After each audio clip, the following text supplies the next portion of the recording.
Assalamualaikum warahmatullahi wabarakatuh. Kita bertemu kembali di mata kuliah kecerdasan artifisial atau Artificial Intelligence. Pada kesempatan kali ini, saya akan menyampaikan materi pertemuan keempat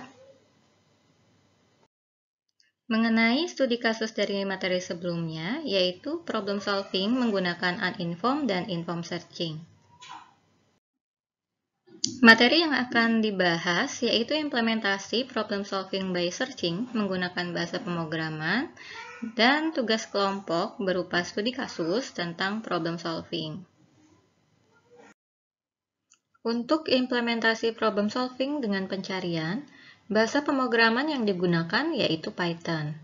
Link Google Colab-nya untuk uninformed searching dapat diakses di link berikut, sedangkan untuk informed searching di link berikut.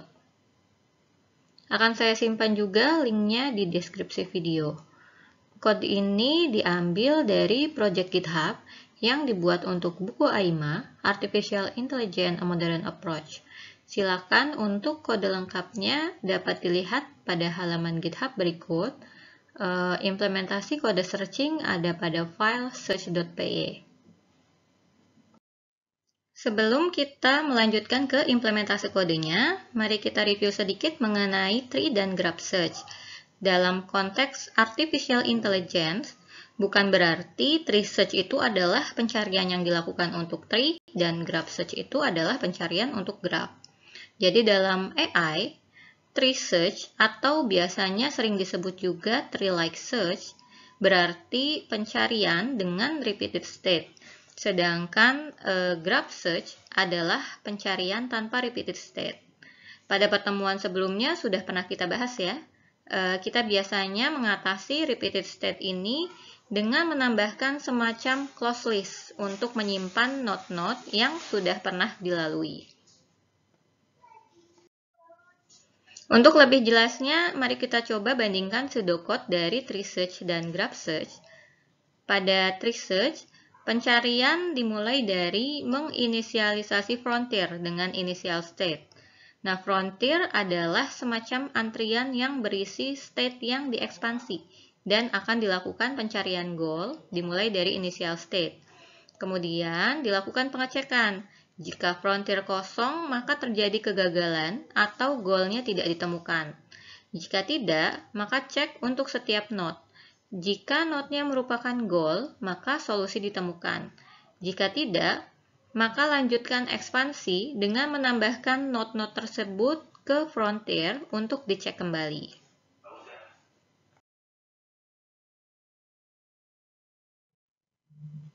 Pada graph search secara umum, prosesnya sama dengan tree search. Namun, untuk menghindari repeated state, digunakan list yang di sini diberi nama explore set untuk menyimpan node yang sudah dicek. Sehingga node yang akan dimasukkan ke frontier selanjutnya hanya yang belum pernah dikunjungi saja. Kemudian, berikut struktur data yang digunakan dalam searching. Yang pertama yaitu node, digunakan untuk menyimpan path dalam proses pencarian.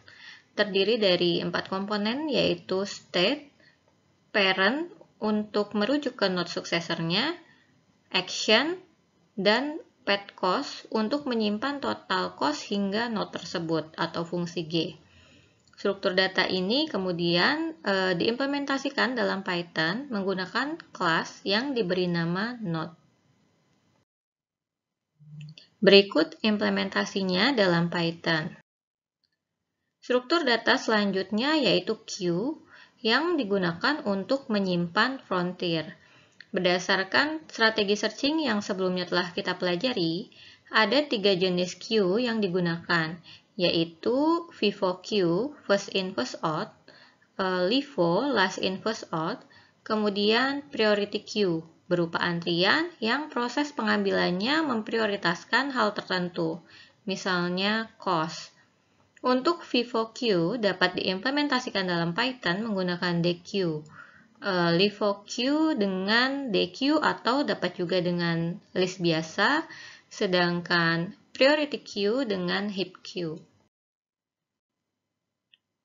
Deque atau doubly ended queue ini merupakan jenis collection dalam Python yang dapat dengan cepat melakukan operasi append atau menambahkan dan pop atau mengambil dari kedua ujung Q. Artinya, ini dapat diterapkan baik untuk FIFO maupun LIFO. Operasi-operasi dalam DQ diantaranya append untuk menambahkan value ke ujung kanan dari Q, append left untuk menambahkan value ke ujung kiri, kemudian pop untuk mengambil value dari ujung kanan, dan pop left untuk mengambil dari ujung kiri. Selanjutnya ada extend untuk menambahkan beberapa value. Sedangkan heap queue merupakan implementasi dari priority queue dalam Python. Heap sendiri adalah binary tree di mana setiap parent node memiliki nilai lebih kecil atau sama dengan nilai children-nya. Oleh karena itu, proses sorting menjadi lebih cepat. Operasi-operasi dalam heap queue diantaranya heapfy untuk mengkonversi list ke heap, kemudian heap push menambahkan item ke heap, lalu heap pop mengambil dan mengembalikan item yang bernilai paling kecil dari heap, dan heap replace untuk mengambil dan mengembalikan item yang bernilai paling kecil dari heap serta menambahkan item baru. Kemudian, untuk mempermudah penggunaan priority queue dalam proyek ini, dibuat kelas priority queue dengan menggunakan heap queue, tapi menggunakan nama metode yang disesuaikan, seperti append, extend, dan pop. Selain itu, ordernya juga dipersiapkan untuk pemilihan order min atau maksimum. Kemudian, untuk mencakup permasalahan yang diilustrasikan dalam graf sebagai sekumpulan node dan edge-nya, contohnya seperti kasus peta Romania, maka dibuat juga kelas graph. Lalu, metode undirected graph di sini digunakan untuk membuat graph yang edge-nya tidak memiliki arah. Dalam implementasinya, edge dalam undirected graph dianggap bisa bolak-balik arahnya. Berikut contoh pembuatan peta Romania menggunakan undirected graph. Sebagai inputnya yaitu sekumpulan dictionary yang berisi node dan anak-anak beserta cost-nya.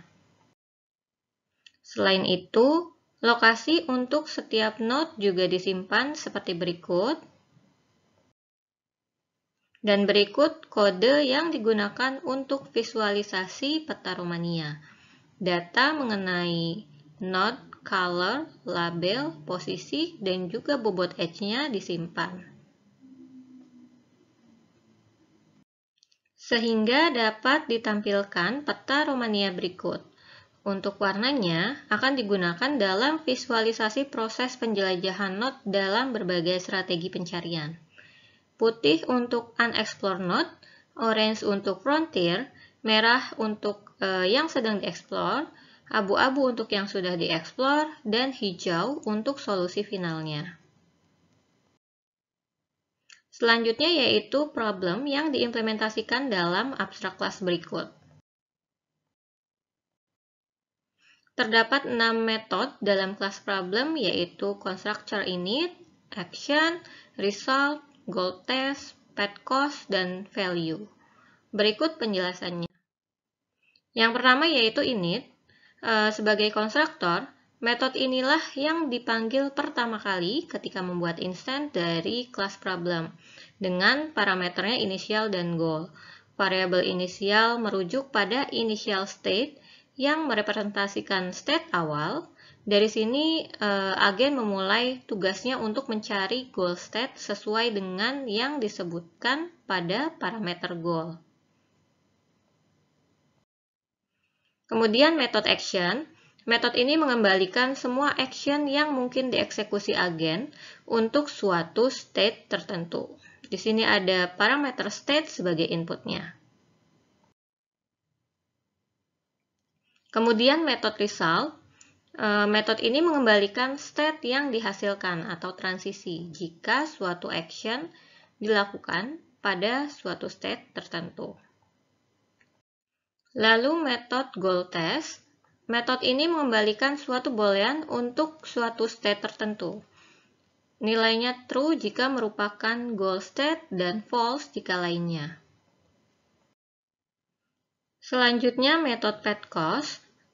Metode ini mengembalikan cost dari path yang datang pada state 2 sebagai hasil dari melakukan action terhadap state 1 dengan asumsi C adalah total cost untuk mencapai state 1. Dan yang terakhir yaitu metode value. Metode ini sebagai informasi tambahan dalam problem di mana kita mencoba mengoptimasi nilai ketika tidak dapat melakukan pengujian terhadap goal. Nantinya, metode ini akan digunakan dalam algoritma pencarian yang melakukan optimasi value, seperti hill climbing yang akan dijelaskan di pertemuan selanjutnya. Kemudian, abstrak class tadi digunakan untuk mengimplementasikan graph problem. Jika dilihat di sini, implementasi metodenya sudah disesuaikan untuk problem yang diilustrasikan dalam bentuk graph. Seperti pada konstruktor, ditambahkan parameter graph. Kemudian pada metode action, hasil dari actionnya adalah mengembalikan tetangga node-nya. Begitu pula pada metode result. Untuk path cost-nya yaitu berdasarkan jarak node A ke node B. Berikut contoh pembuatan problem untuk kasus Romania dengan state awal dari Arad, lalu goalnya Bukares. Kemudian berikut implementasi breadth first search dalam Python. Kotak bagian atas untuk tree dan bagian bawah untuk graph. Dengan strategi ini kita mencari mulai dari node paling dangkal dari root. Dapat dilihat bahwa frontier di sini diimplementasikan dengan DQ. Kemudian untuk pemilihan node yang akan dijelajahi selanjutnya dari frontier dengan FIFO atau first in first out, sehingga di sini menggunakan pop left untuk mengambil dari antrian paling ujung kiri atau yang pertama. Perbedaannya dengan di graph hanya penggunaan variabel explore seperti yang sudah dijelaskan sebelumnya ya. Selanjutnya yaitu implementasi depth first search. Dengan strategi ini, pencarian dilakukan dengan ekspansi menuju node yang paling dalam. Sebenarnya, frontier di sini dapat juga diimplementasikan dengan DQ seperti pada BFS, namun dalam code ini bisa diimplementasikan dengan list biasa karena sudah dapat juga memfasilitasi fungsi pop, yaitu pengambilan node yang akan dijelajahi selanjutnya dari yang paling akhir masuk ke frontier, atau LIFO, last in first out. Seperti yang dijelaskan sebelumnya, digunakan variabel explore untuk menghindari repeated state pada kode untuk graph. Untuk implementasi depth limited search menggunakan fungsi rekursif di sini ya, sesuai dengan pseudocode-nya, dengan menerapkan cutoff pada limit tertentu. Sementara iterative deepening search melakukan perulangan deep limited search sebanyak kedalaman tertentu. Kemudian untuk implementasi uniform cost search, pada dasarnya menggunakan algoritma best first search, namun F-nya adalah nilai path cost sampai node yang dilewati. Untuk implementasi best first search-nya sendiri yang berbeda dari algoritma lain diantaranya menggunakan fungsi memoize untuk mengingat nilai fungsi suatu path pada node tertentu. Selain itu, frontier-nya menggunakan priority queue yang sudah dijelaskan sebelumnya dengan mengurutkan dari nilai paling minimum. Proses pencariannya serupa dengan strategi yang lain. Kemudian untuk implementasi uniform cost search hanya tinggal menggunakan metode best first search dengan fungsi F-nya berupa path cost hingga suatu node. Di sini fungsi memoize-nya tidak digunakan karena path cost-nya dapat langsung dihitung dari cost setiap node. Selanjutnya mari kita bandingkan dengan implementasi strategi informed searching. Yang pertama yaitu greedy best first search. Greedy best first search juga menggunakan algoritma best first search, namun f-nya adalah fungsi h. Nah, untuk mengingat nilai fungsi h setiap node, di sini digunakan metode memoiz untuk memfasilitasi penghitungan hasil fungsi h untuk node tertentu. Dan terakhir yaitu implementasi star search yang juga menggunakan algoritma base first search, namun f-nya adalah penjumlahan dari path cost dan nilai fungsi hn. Untuk mengingat nilai fungsi h setiap node, sama seperti sebelumnya digunakan metode memoiz. Implementasi yang dapat dieksekusi pada Google Colab adalah implementasi kode yang sudah disesuaikan untuk kasus Romania Map beserta visualisasinya. Silakan dijalankan dan diperhatikan visualisasi pada setiap algoritma searching pada setiap iterasi.